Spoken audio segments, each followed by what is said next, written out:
Welcome to Rebel Ants Radio. We have 6 people watching. I'm very excited. I am joined tonight by my co-host, co-pilot, co-founder, Miguel. And this is the podcast for the Rebel Ants NFT project, where we are sort of building in public here, sharing our journey along the way, all of our successes, all of our failures, and just kind of showing you what it's like to run an NFT project with no backing, just 2 guys hustling. And we have a special guest tonight. We're excited to welcome Ryan Maloney in just a few minutes. But before we do, Miguel, how are you? Miguel, you with me?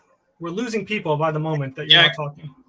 Give me 1 second here. I'm having some technical difficulties. All right, all good.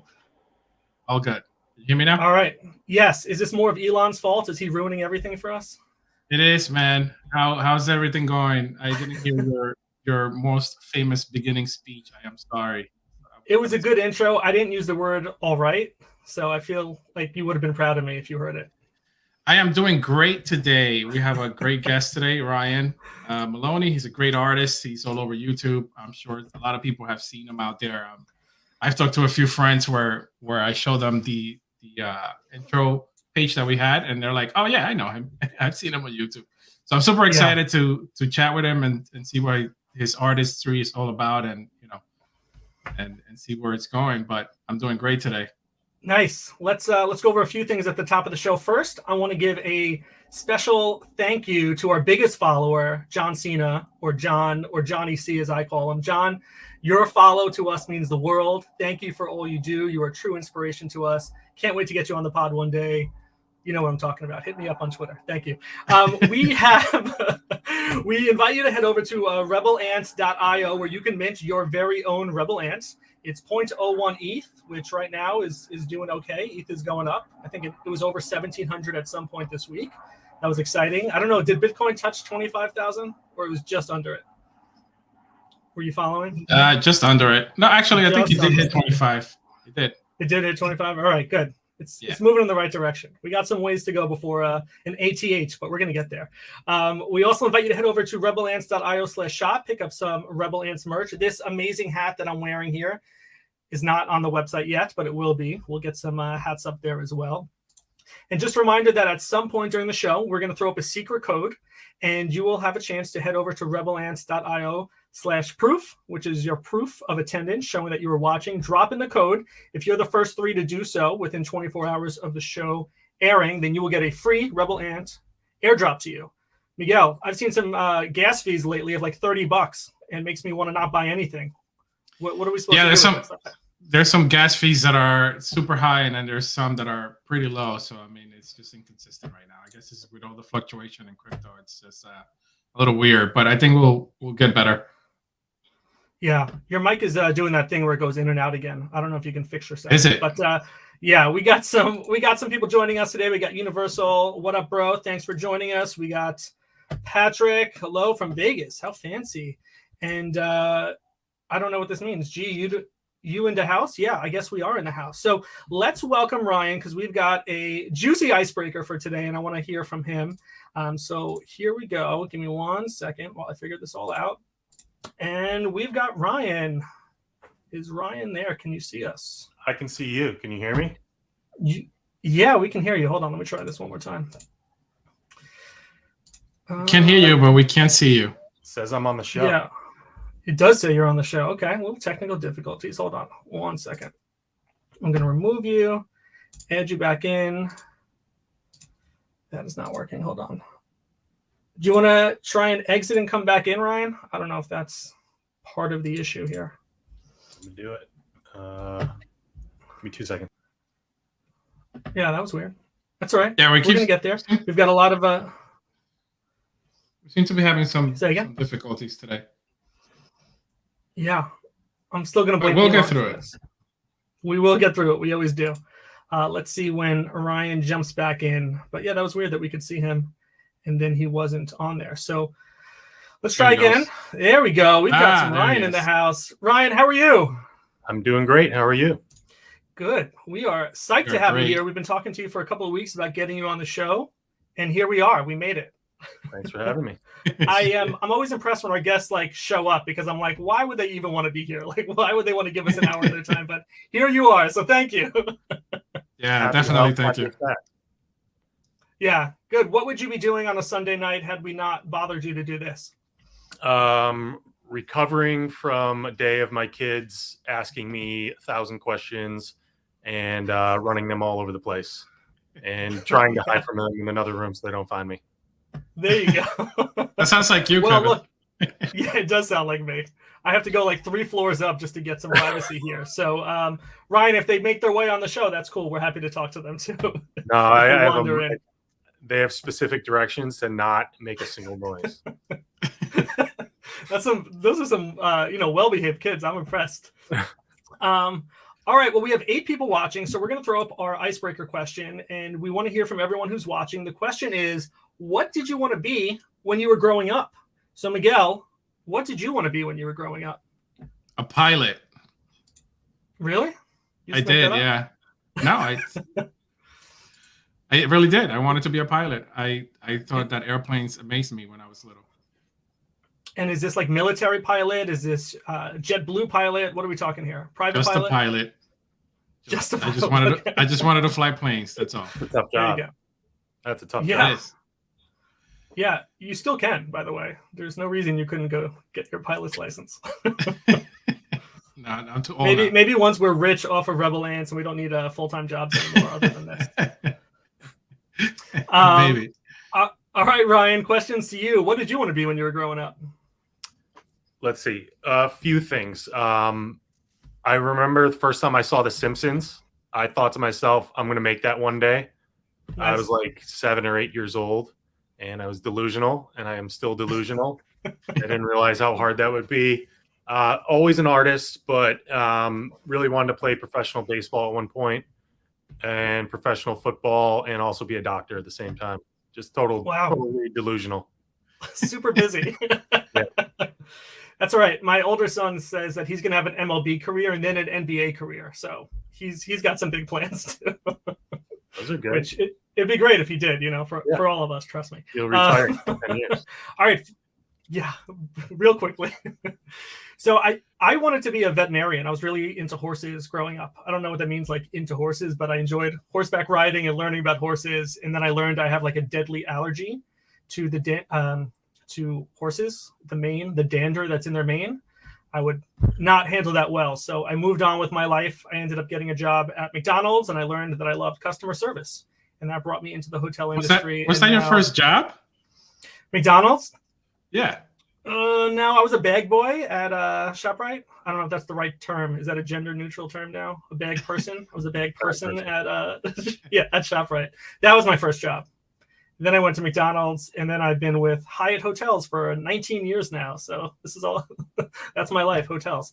We have a few answers in the crowd here. Patrick says a reporter and a scientist, 2 separate jobs combined together. I like it. A captain and a neurosurgeon. All right. People have a hard time committing. A cop, all at the same, hold on. I think I missed your first one. Latin night. What was the first thing you said? And a cop all at the same time. All right, and then always blessed. Thanks for joining again. Kindergarten teacher. I think you'd be a great kindergarten teacher. So, yeah, that's good stuff. All right, now we're up to 10 people watching. How exciting! All right, Ryan, this show is all about you. What was art like for you before digital art was such a thing? What was art like for me before digital art was a thing? Were you painting, drawing, sketching? Yeah. What was your art? I've been doing digital art as long as humanly possible. Like as soon as, I want to say I've been drawing with a mouse since a mouse was a thing on a computer, like in Paint. Yeah. I've almost never known life without digital art. I've always loved like physical art and drawing and painting and stuff, but something about digital art, you don't have to clean anything up, just quickly undo. Like I've been obsessed with it, and just like the efficiencies of digital art. I've just been obsessed with and finding ways to make art quickly. And I just love, I love watching lines being drawn on screen and coming together. It's like magic to me. Yeah. Makes total sense. Ryan, what is your Yes. what is your pitch elevator talk? Like who is Ryan and where do you come from? So it's probably not an elevator pitch. So I am I guess you could say a graphic designer and animator, but I'm also obsessed with story and products and trying to make like hits, like in a marketplace, like different marketplaces. I've done tons of toy design, character design.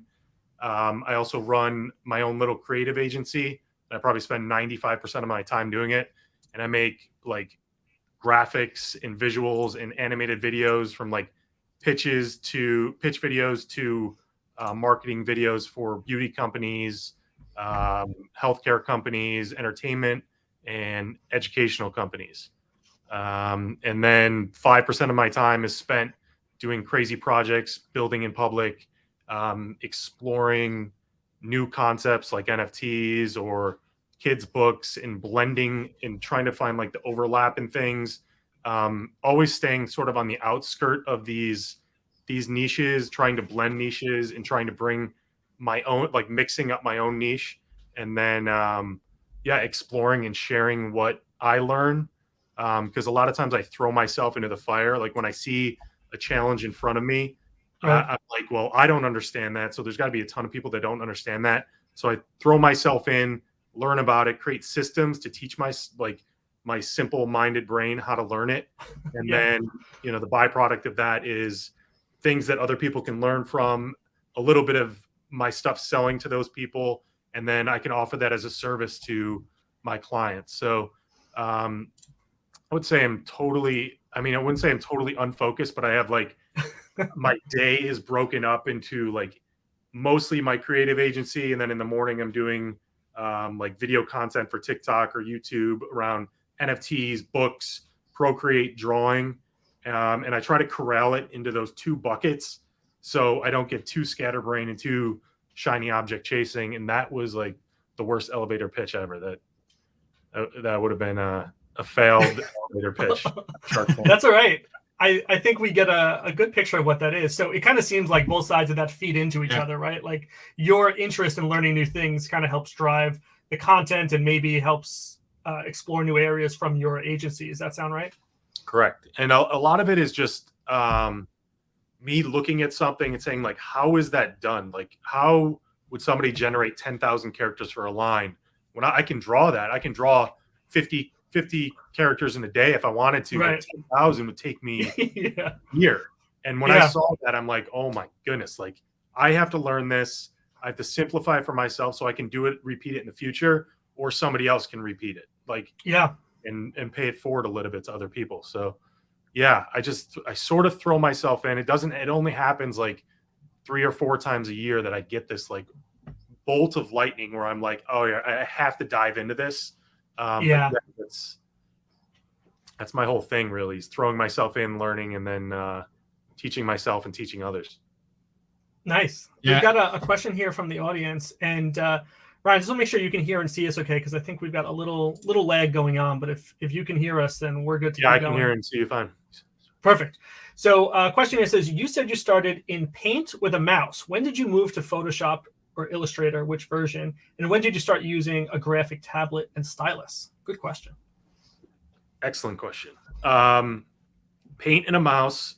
It was before 2000. I was probably exposed to Photoshop in like 1998, 1999. And then I remember in my dorm room freshman year in college, somebody showed me Adobe Flash, and I was obsessed with it, like creating cartoons using the trackpad to create cartoons. And then I also learned, I was exposed to, or like, I don't know if I was exposed to Photoshop around that time or that was earlier. I just remember the first version of Photoshop, or one of the really early versions, using that. And from that point on, I just sort of like thought to myself, all right, I need to improve the tools as I'm improving my skills. And every time I like pushed myself to improve my skills, I sort of rewarded myself with like a tablet or a new computer and things like that. And then just like started, now I have like way too much stuff, but I'd say early 2000s when I got really serious with a tablet and a stylus.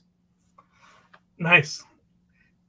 Yeah, it's funny A because lot of the things that sorry, go ahead and go.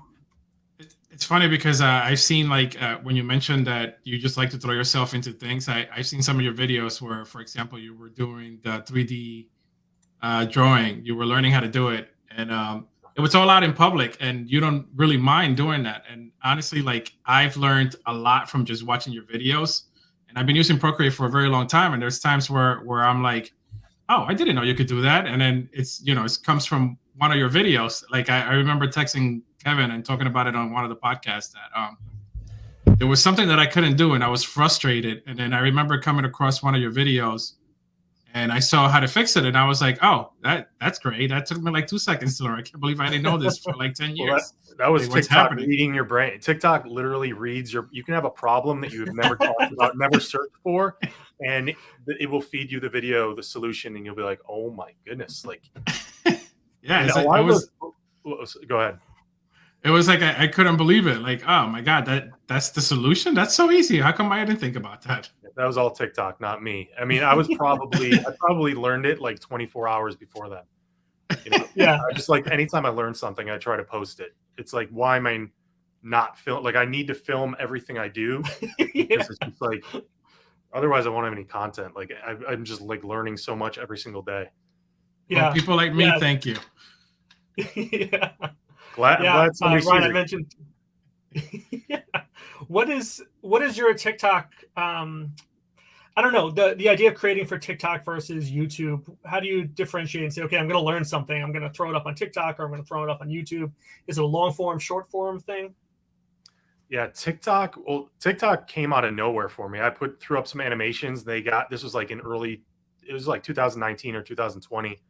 And they just got some views and they sucked me in with all the attention. So I'm like, oh, I guess I'll just keep making this and explore. And I just watched other people's content and just borrowed their presentation style, but applied my skills and the things I was interested in. And I still sort of do that because I'm not like a natural media presence. I'm just like a guy who likes to make art and design and animation. And I need to present that in a way to the world that's easy. So I borrow other people's media presentation skills. But when it comes to TikTok versus YouTube, for the last couple of years, it's been all TikTok. And then that sort of feeds over into my YouTube. But now I think the tables have turned a little bit. TikTok growth has stalled out a lot. And YouTube is making it a little bit more appealing. Like when you launch their mobile app, it's all short form video. And then you go to the long form. I'm a huge but recently I'm like I want to create like evergreen educational content. Sure. So I kind of jump back and forth between the short form and that long form. Like in my head, I'm like, oh yeah, I'm going to create these long form educational videos, but you can procrastinate and get scared to do that because it's a huge undertaking and a lot of time. TikTok is so easy to create. Like interface is so easy to create and post the video. Like I wouldn't even create one on YouTube Shorts because I don't even know if you can do like the green screen. So it really comes down to like what, if there's like what has the least amount of friction for me to like create something and post it, because you get that fear and that, you start talking yourself out of like, why would anybody want to watch this?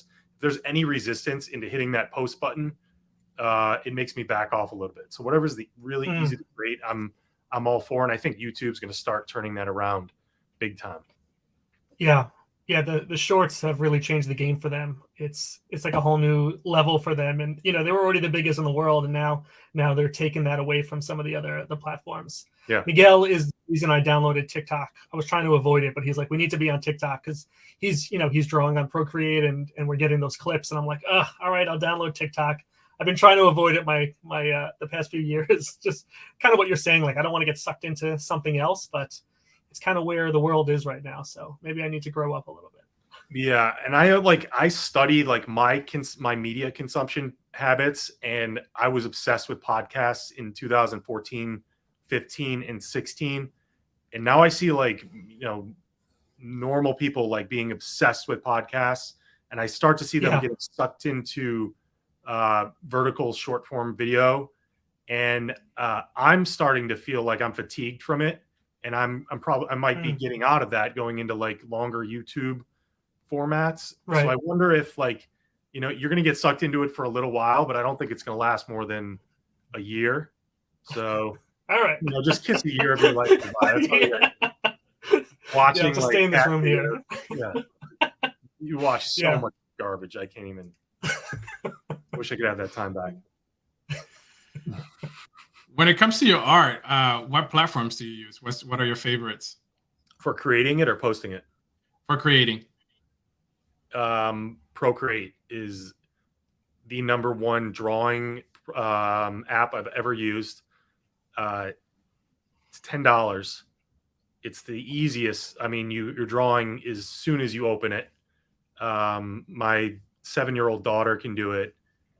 She'll teach me things on it. It's super intuitive and easy. I think drawing in Photoshop is hell on earth. I don't know why anybody would torture themselves with that. Just Agree. the crazy amount of brushes and I don't even want to deal with it.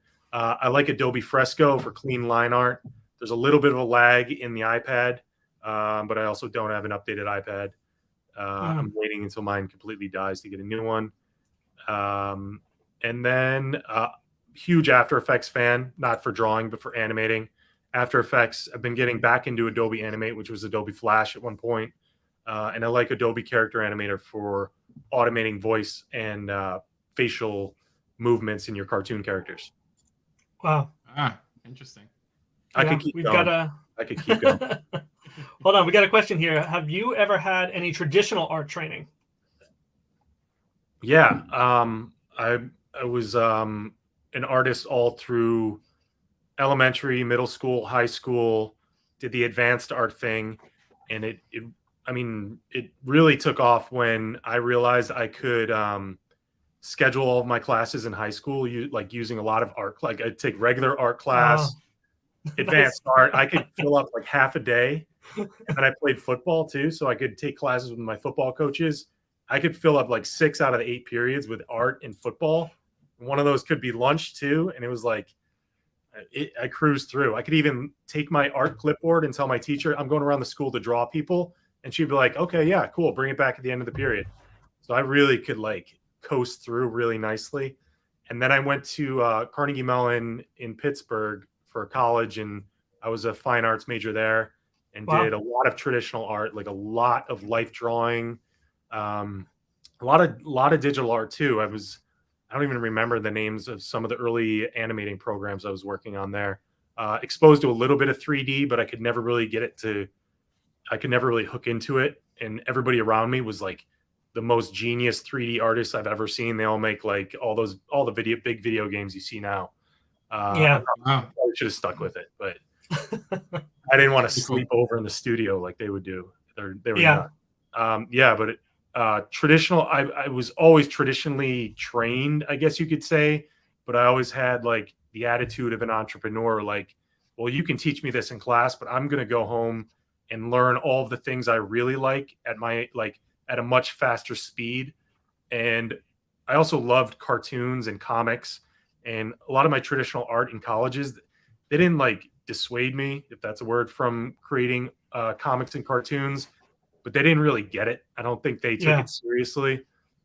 And I really loved it. So like Carnegie Mellon was amazing, but I always wanted to make like Simpson style cartoons or Family Guy style cartoons. And I tried to like bring that into the class, and some of the teachers just weren't having it. So I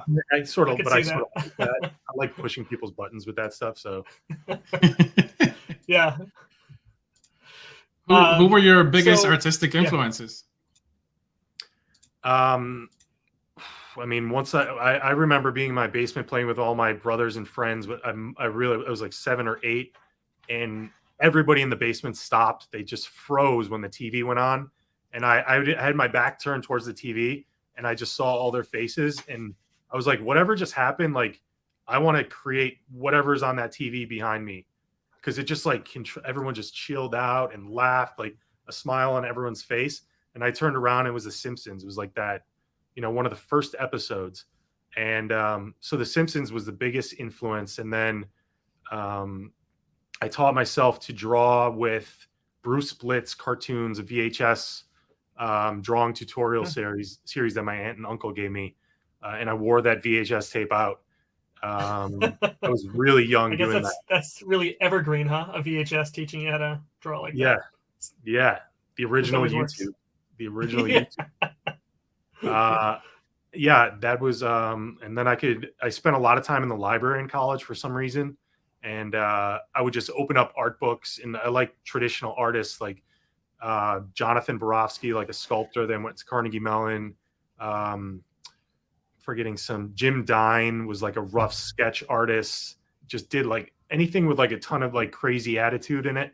I really liked. And then I mean, when I first saw the Family Guy, I was like, oh, this sense of humor is just unbelievable. So, and then a bunch of New York style cartoonists and Ren and Stimpy. Really, Nice. I just get like obsessed. I just go through like, I'll just become obsessed with an artist for like 2 weeks and just study everything they do. So I'm just really like a hodgepodge of a million artists I've come across. That's cool. And were you into comic books as a kid or even as an adult in terms of that animation style?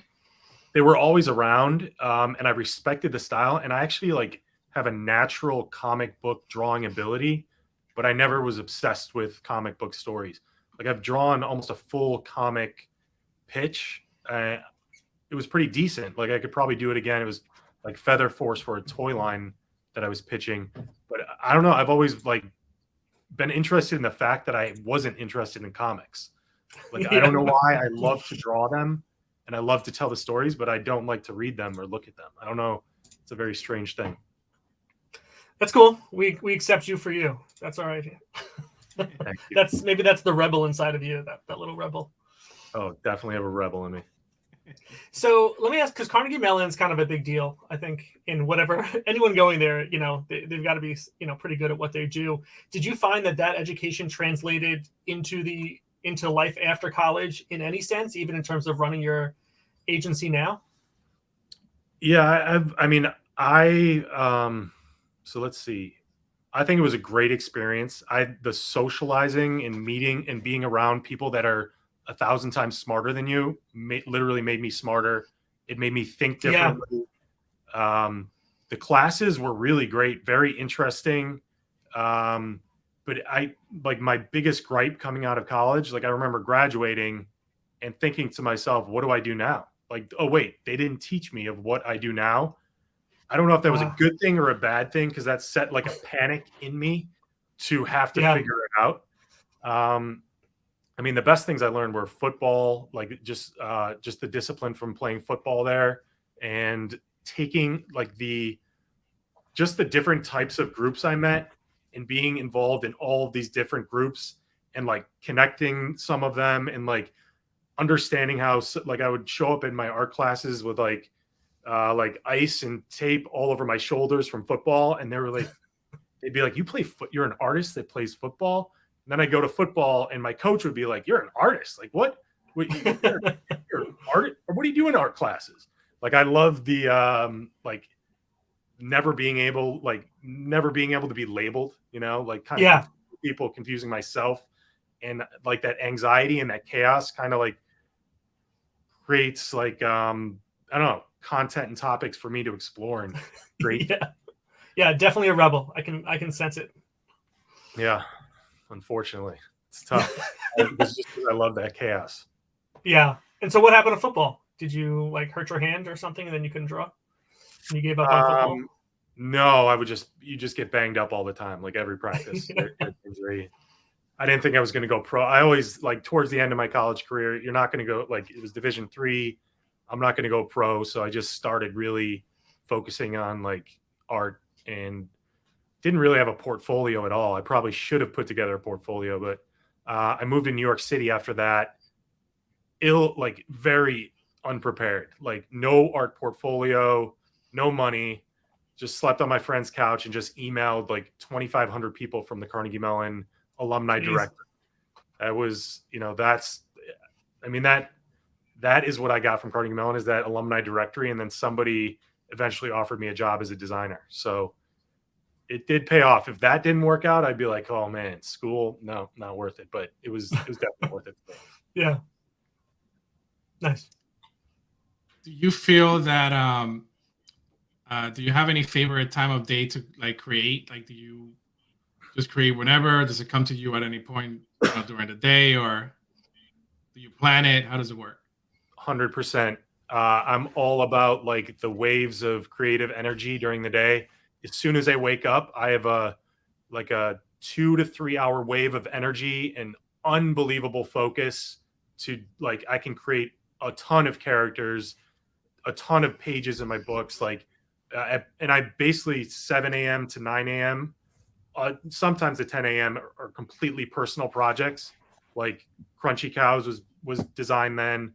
Beastly Ballers was designed then. All my books are made in that 2 to 3 hour window. And then after that, I have a major dip in energy, zero desire to create whatsoever. And that's usually when I do emails, client stuff, like manage, like I have a virtual assistant that I'm just like getting him prepared for the day.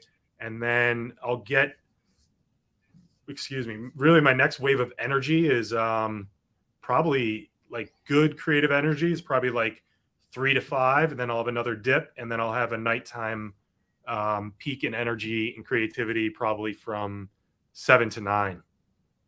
So I have like 2 or 3 good waves a day, and I have to put all my projects into that. And then I know like in those dips when I don't have the energy, that's when I do phone calls, emails, and manage things. Nice. And you do everything yourself, right? In terms of what? Do you have a team?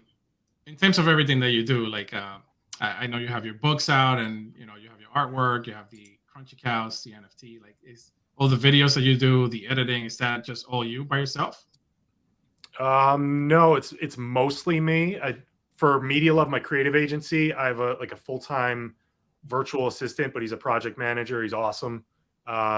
He handles all of like the client communications, basically like a dental assistant setting up the patient for me, the dentist to come in and do that really focused, like like specialty work.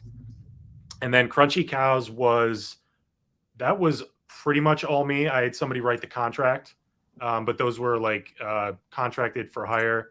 And then trying to think, because it was over a year ago we launched it. I'm trying to think who else was involved. I did have a partner on that at first, but I had to buy him out. So now I'm like the sole owner of it. And then I have a mod, John, who manages the Discord. So it's like me full time, but then there's contractors and assistants.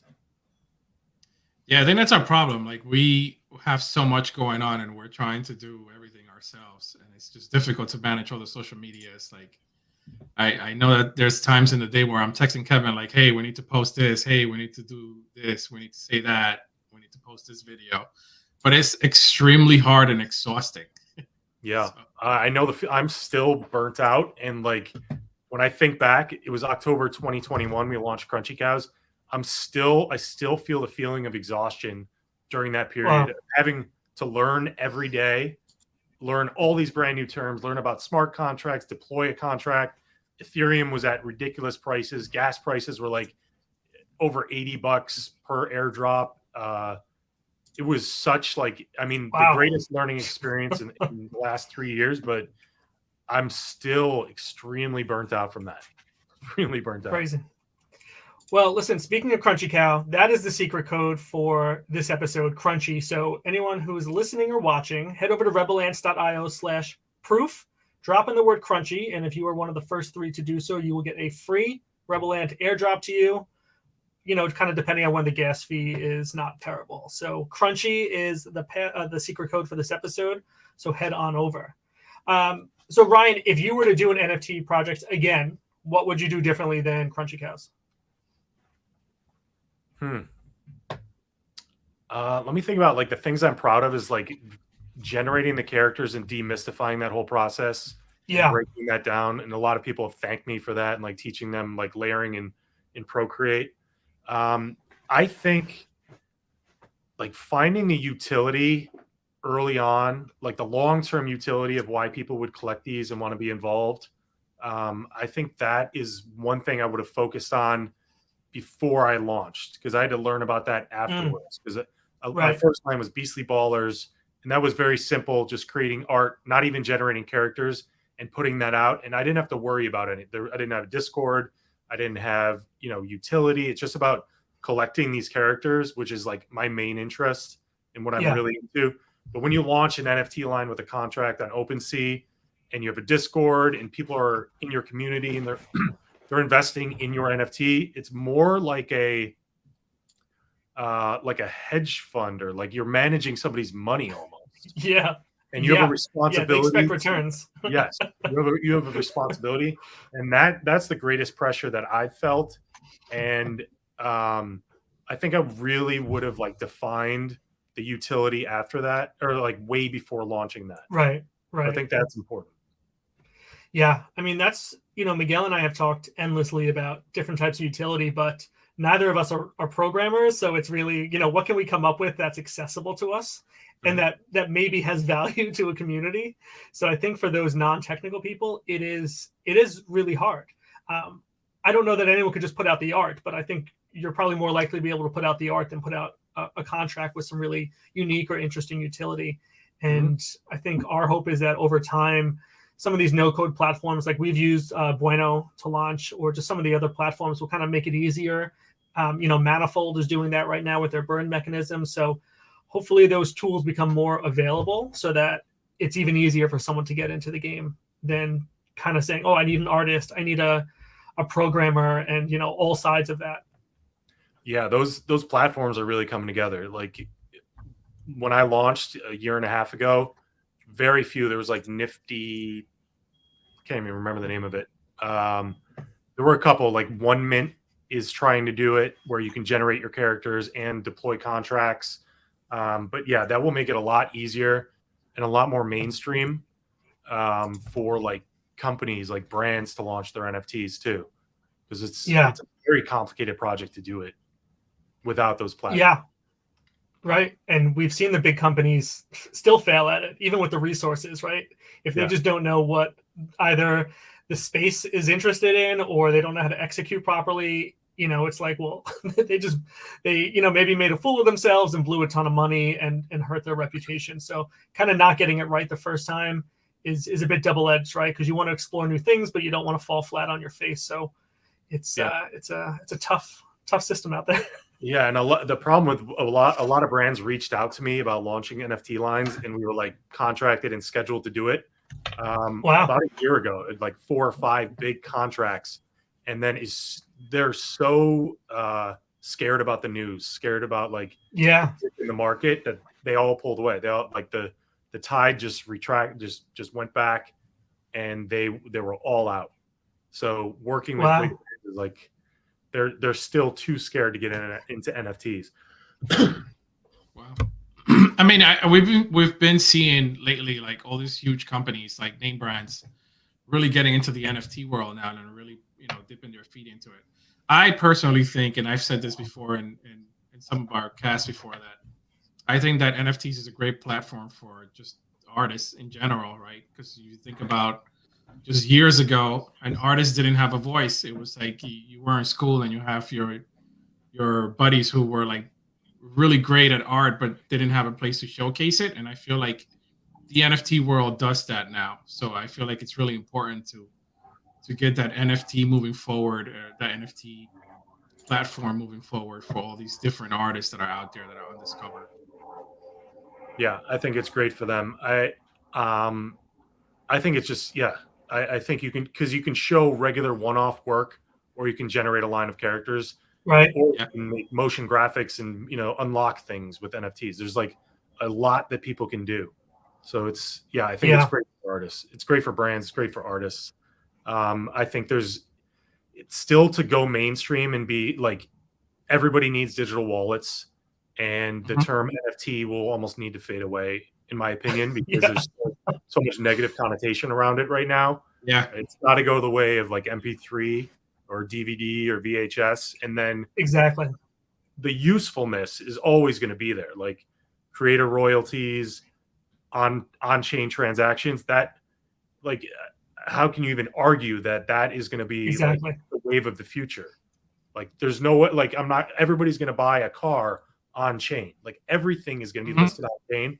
And if it's not, I will be absolutely shocked. I just don't know how like we're living in like the 1950s right now, when it could be like we could put marriages, divorces, cars, houses, everything on blockchain right now. I don't know why it's not. Yeah, totally agree. And my older son is working towards high school, and as I'm in these high school orientations, I'm thinking, and they're talking about transcripts and then going to college, and I'm like, that whole process should be on the blockchain, right? It should just be available to say clearly what were the grades and what courses did they take. You shouldn't have to do this thing where you have to send these transcripts back and forth. It should just all be available. So I feel like we're getting there. Maybe one day that'll be our future, or I don't know. maybe People one are version of it. I still have clients using AOL email addresses. Ugh.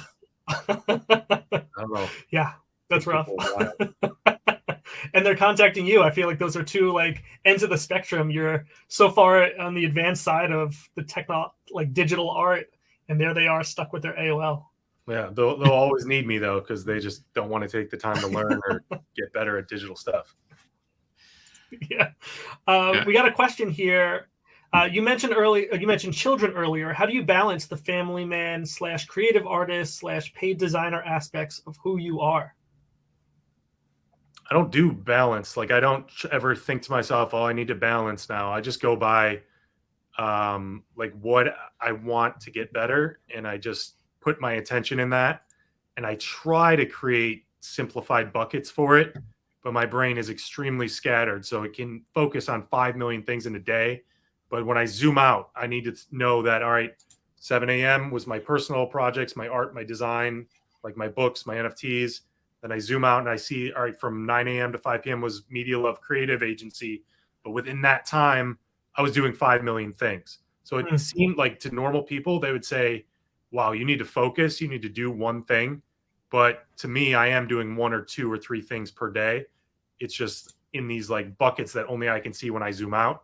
But at ground level, I'm doing 5 million things a day along with my kids. So yeah, I don't really do balance. I just figure out a way to get it done. And a lot of the days you're exhausted at the end of the day, but that's like a good day. How do you find inspiration for all this that you do, especially with all the moving parts that you have going on in a day? I've never had a problem with inspiration. If anything, I have too much inspiration. I want to do everything I see. I'm like, oh, I can do that. I can do that. I can do that. So it's sort of the opposite with me. I have like too much gasoline. But if I need specific inspiration, I absorb. If I'm making a picture book, I just read a ton of picture books to my kids, or it might be the other way around, where if I'm like reading graphic novels with my son, then I want to make a graphic novel. If I see NFTs, like then I want to make that. And I sort of have to be careful with that, because you can get sucked into too many things. Like I either don't want to do it at all, or I want to dedicate my life to it. That's how I feel about things. So yeah. It's not a matter of finding inspiration for me. It's like, I wish I didn't have inspiration. I wish I had less of it, or, less of an addiction towards things like that. Interesting. That's an interesting word to use, addiction towards, like, I guess this desire to create, right? I wake up every single morning, like, how can I get to my work as fast as possible to start creating? Like, it's a total addiction. Wow. Probably an unhealthy addiction. Wow. That's pretty cool, actually. Sounds intense. Pretty cool. Yeah. It can drive you crazy and drive other people crazy. So some days it's I have a question for you. How do you feel art is important to society? That's a deep one. I got to go deep here. It is important to society. In a lot of ways, art is a big status symbol. Creators are creating for other people to collect and own and say, look at me. This is how much money I have. I own this. So it creates status for other people.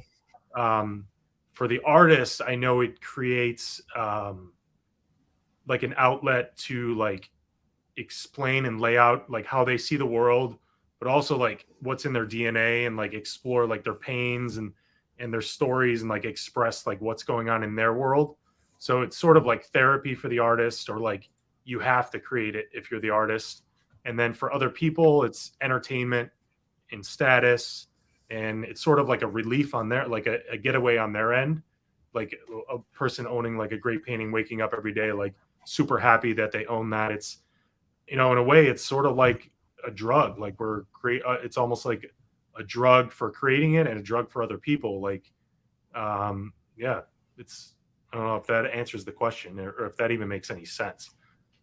Yeah, it does. I mean, for me, art, I give you an example. When I was like 12 years old, I remember 12 or 13, I remember going through some stuff and being so mad that I remember just grabbing a pencil and looking at the wall in my room and saying, "Oh, that's my canvas. That's my way out." And I remember just painting this huge mural on my wall of just all these different cartoons and stuff. And then it was my way out. You know, Was it it a was my way stressful of. time? It was a stressful time. Yeah. Yeah, I find that I make the best art in stressful times. Like, Absolutely. 100%. like I almost like can't wait for those stressful times to come, because I know, oh man, I'm gonna make so much good stuff, and after that wave, like I'm riding high for like a couple months, because that dip in stress. I can think in like 2016, 17, and 18, I wrote a ton of books because I had so many clients like driving me nuts every day. And when I would like escape or get on the train in New York City, I would just relax, and like all these ideas would just flow in my brain. But I've always find like the best art comes from stressful moments. Like, Wow. you need that. Like that is, It does. Yeah. mine that for I agree. gold. I agree 100%. So interesting. How do you As define a outsider who's not an artist? But you are, Kevin. You kind of are. You make websites. You do Everyone kind is. of different things. Yeah. If Everyone you step outside your house, everything is art, right? You look at the light post, and somebody. I mean, must even have drawn client that. services, like the way spending your time doing something to make other people happy. That's art to me. It's art. Yeah. And that's customer service, client services, because you're spending your time. You went through all the pain to learn that, probably a lot of awkward moments, a lot of awkward conversations, and now you're creating that in the future. Like you're predicting it, and you know that this is going to deliver a reaction from the customer. So, yeah. Yeah, that's true. I'm also like a sandwich artist sometimes too. You should see my sandwiches. We've got a comment here. Art is the spice of life. It adds color, texture, and variety to an otherwise monochrome world. Universal. I could not agree more. Definitely. I also think that just the NFT space has brought more people to care about art, including myself. You hear people say, well, what's the art like on a certain project? Now, there are certain projects, the art doesn't matter, right? Like a CryptoPunk. It's not really too visually appealing to most people, but it makes me think about things in a different way. Or some of the pieces that I've collected where it's like, wow, that's really stunning. Whereas I probably wouldn't have thought about the art of something before. So I have to believe that other people are in this space now caring more about art than they did before, the NFT craze kicked off 2 years ago. Yeah, it's the most art I've ever seen on Twitter in the last 10 years. Yeah. Which is really cool. Sometimes annoying, but I think it's better than not having it there. I think it's awesome. Yeah. Artists getting recognition for their art. Deface Studio is one of them that he used to be on TikTok years ago, and then jumped over to Twitter, and his NFTs launched, and now his art launched, and he's in, he's like a very well-known artist, but I don't think he would have gotten very far without NFTs and the exposure, and really cool to see all these artists blown up that way. Yeah, I love it too. Ryan, let me ask you a question. All the stuff on your website, you go look at your website, you've got books, like you said, you've got books, you've done music videos, you've got all these social media channels. My website. Where are you, like in the arc of your career? Are you? What's that? Say again. I said my website sucks. What did you say about the website? I need my website fixed. Am I breaking up? I'll work with you on that. All right, I got you. Cool. No, you're okay now. Sorry. Yeah, I'll work with you on your website. Don't worry. But so like, it seems like you've done a lot. You've accomplished a lot from an outsider point of view. How do you feel about it? Are you like, where are you in the arc of your career? Have you like achieved the goals you wanted, or you have a long way to go still? How do you feel? How do you think about this? I feel like if you stop evolving, stop exploring, you're done. Like you're dead in the water. Like for years I was getting like music video after music video, huge project after huge project, but then the market changes and nobody makes animated music videos anymore, and you have to figure something out. And that's going to happen with NFTs. Like that's going to end or change or evolve some way, and you need to be ready for the next thing at all times. So I mean, I'm not going to stop until I'm dead. Like I don't think of like achievements or money or like views or sales and something as like, oh, I can stop now. It's like I just I want to create as much as I can while I'm alive. Yeah, love that. What do you think happened to music videos? Because I feel like we're also like video focused now with YouTube and these, you know, like TikTok. Like, what do you think happened to music videos? Why are they not a thing anymore? I don't know. Let me just like, I've not thought about this. Like until now, I just sort of like pretended like, oh, I'll get clients for music videos in the future, but it's really not going to happen because it takes too long. It costs too much money, and they can get the same exposure and the same amount of views going to 5 influencers, and they don't care like what the content is, as long as it's getting that distribution and being spread out there. So they'd rather have a viral TikTok song with people dancing than an animated video on YouTube that, you know, not many people share in their text messages. Yeah, I guess that's true. The cost and the time going into it. I think back to one of my favorite music videos by my favorite band, Pearl Jam. They have a song called Do the Evolution, where the music video, I think, was animated by the guy who did Spawn. And it's just like a really compelling music video to watch. I'm like, why don't more music videos like give you that feeling of like real like emotion just from the music video? And now I'm surprised just to learn when there is a music video to a song. It's like, oh, like they're still doing this. Yeah. Yeah. That's all right. We've got the question that I didn't know if we would get into, but Latin Knight says, how do you feel about AI in art? So I fought it for a little bit because I saw so many NFT people jump over to AI and be, you know, NFT influencers to AI influencers.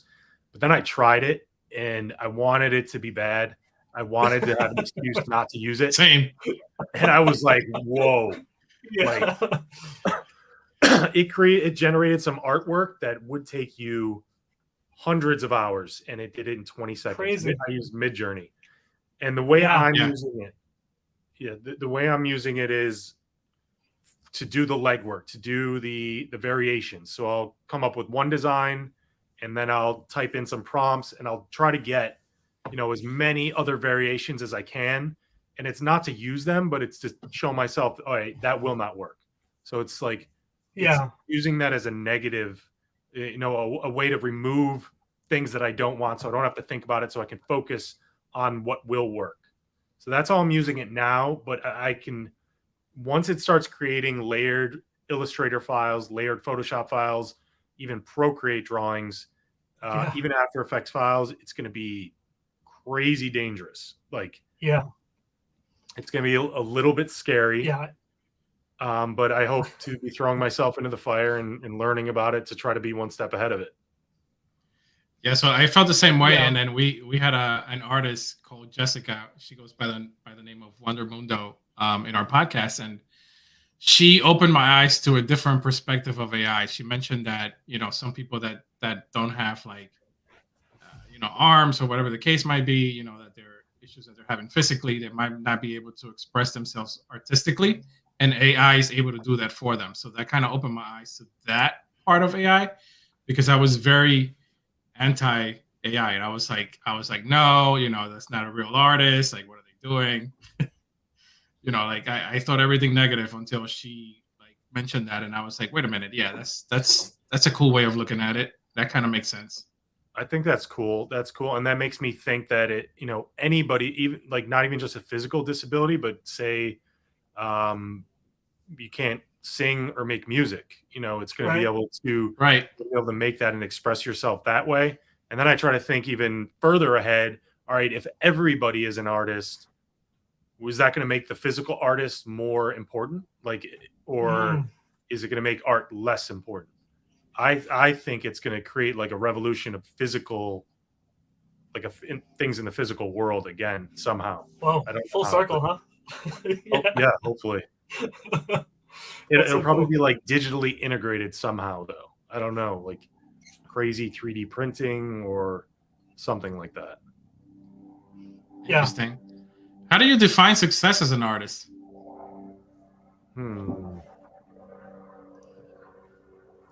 Oof. Oof. Deep questions. I don't um I don't know if I really think about success at all. I think it's like one of those things that if you chase it, you never get it and you never feel it.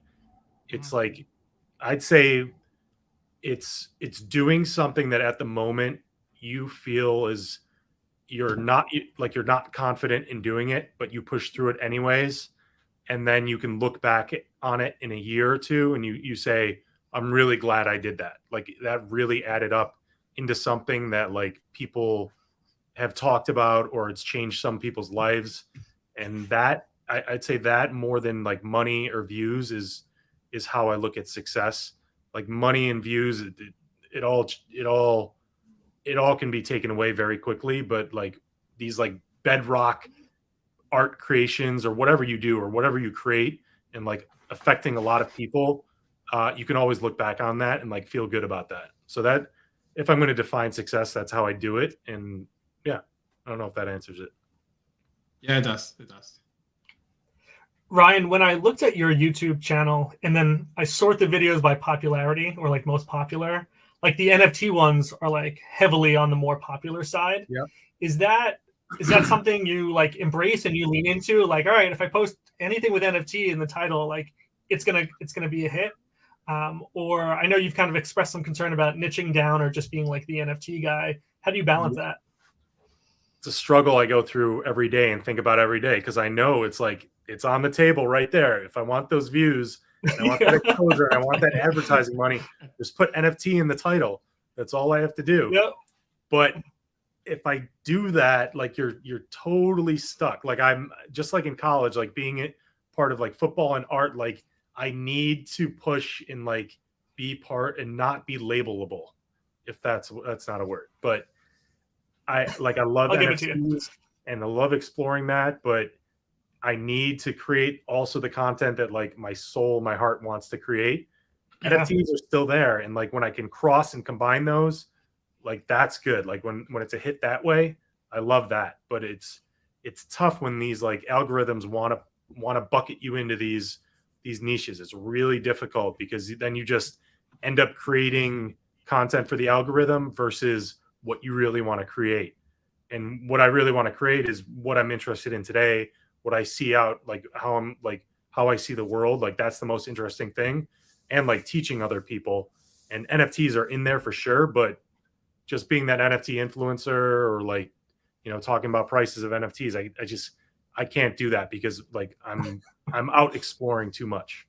Yeah. Yeah. It's interesting you said, you know, creating like what your soul wants to explore, but you're also like an agency for hire. So where do you draw the line on like accepting a job that maybe doesn't align with what you'd really rather be working on? Well, I bring my soul to that. Like I very like some of my clients are like airlines, you know, like big billion-dollar companies, super like stiff and buttoned up. But I bring this rebellious attitude. Like, no, you guys, you're not emailing on this project. You're coming into my project management system. You're putting in a request, and we're nailing this as soon as possible to get to that result as possible. And like, that's my soul. Like that's like that. Bringing that, I bring that to. It doesn't matter what project it is. That's what I'm bringing to it. So I can apply that to anything. And that's cool. Client services pays. So if I can bring that and have fun, and they learn, like my clients learn from that. And I see like these buttoned up people transform into these like super high tech wizards. And, you know, if they don't even need me after a few years, I've done a great job. Like that's what I really like. And that's where my soul is, like finding the efficiencies and like helping other people out. So yeah, I can apply that to the most boring thing in the world and make it fun, like make a game of it. Yeah. That's pretty when cool. you say that, it resonates with me with what I do in hotels. I do human resources in hotel, but I always tell people that like my team, we're going to be the rock and roll of HR. And sort of like what you just said is like help people out, but kind of do it in a different way or kind of get them to change their view on what that is. Like that's always my goal. So I feel like we have a little bit of overlap in our Venn diagram of what we do as rebels. Yeah. I'm with you on that. That's cool. Are you able to describe a dream project? Do you have like a dream project? A dream project, like a client project or a book like, let me go through books, NFTs, and clients. Like books, the thing I'm going for is creating